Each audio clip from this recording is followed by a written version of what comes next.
from the edge of the lunatic fringe. It's the Rollye James Show. Well, I've been waiting for this evening for a while, and I'm very excited about meeting who is truly a patriot, Dr. Orly Taitz.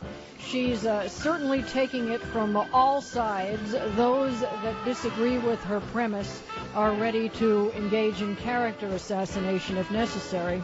But as I've said many times, when we talk about the Obama natural-born citizenship issue, it has nothing to do with whether or not you support President Obama.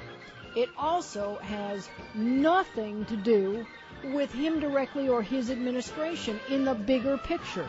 What we are talking about is the United States Constitution. And it very specifically lays out very limited requirements as the bar for what you must cross if you are going to hold office. And in the case of President of the United States, it's very specific. You've got to be over 35 years old. You've got to live here for a certain period of time preceding, I think it's 14 years. And the big one is you must be a natural-born citizen. And then we get into what's a natural-born citizen. But the real problem, if there is a failing in the Constitution, is there is no mechanism set forth by which we will judge these limited characteristics. Now, you know, this has come up in the past with a fellow, gosh, I forget now who, but it was suspected he was a Canadian. You would have thought at the time it would have been remedied, but it wasn't. Now, with the Obama situation, and you hear me nightly, initially when this first came up, I'd say a year ago now, I dismissed it as, you know, there's nothing to this. And when, I believe it was Philip Berg who filed the first lawsuit, when he did, I assumed, and this is how assume makes an ass out of you and me, I assumed that the only possibility here was that Obama and the DNC were going to put forth the documents which would settle the argument, and that would be the end of it.